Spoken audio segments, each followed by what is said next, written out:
परमाणु कार्यक्रम पर अमेरिका और ईरान के बीच बातचीत का विवाद गहराता जा रहा है। 12 अप्रैल को इस मामले में पहले चरण की बातचीत हुई।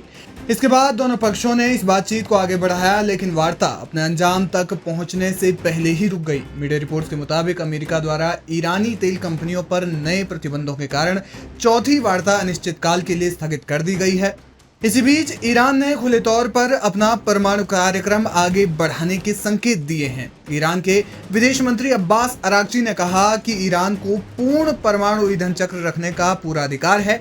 उन्होंने परमाणु अप्रसार संधि यानी एनपीटी का हवाला देते हुए कहा कि ऐसे कई एनपीटी सदस्य देश हैं जो परमाणु हथियारों को पूरी तरह से अस्वीकार करते हुए यूरेनियम का संवर्धन कर रहे हैं।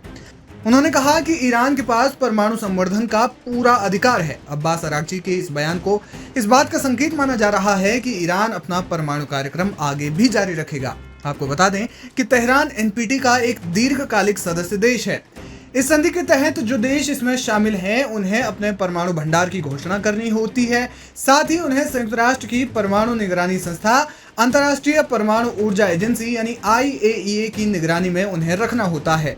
लेकिन इस मामले में अमेरिका और ईरान के वैचारिक मतभेद हैं, क्योंकि हाल ही में फॉक्स न्यूज को दिए एक इंटरव्यू में अमेरिकी विदेश मंत्री मार्को रूबियो ने ईरान से यूरेनियम संवर्धन से दूर रहने का आह्वान करते हुए कहा कि दुनिया में केवल वे देश ही यूरेनियम संवर्धन कर सकते हैं जिनके पास परमाणु हथियार हैं। अमेरिका चाहता है कि ईरान यूरेनियम संवर्धन पूरी तरह से बंद करे और इसे आयातित ईंधन पर निर्भर करे, जबकि ईरान इसे अपनी संप्रभुता का मुद्दा मानता है। वो कहता है कि उनका परमाणु कार्यक्रम शांति उद्देश्यों और उनके लोगों के लिए है।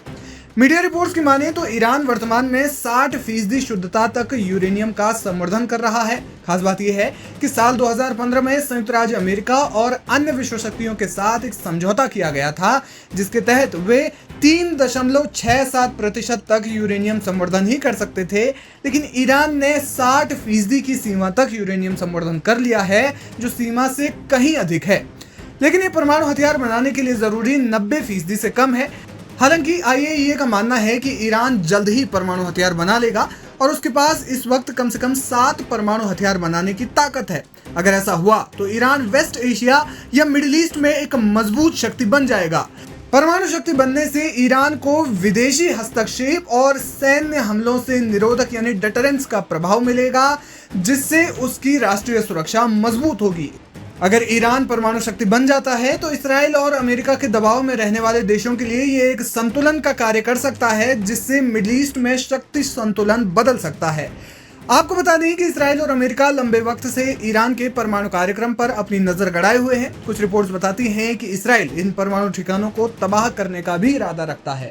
बहरहाल अब्बास अरागची ने जो संकेत दिया है, उस पर आगे क्या बवाल होता है या फिर अंतर्राष्ट्रीय फलक पर इस पर क्या चर्चा होती है, ये देखना बेहद दिलचस्प होगा।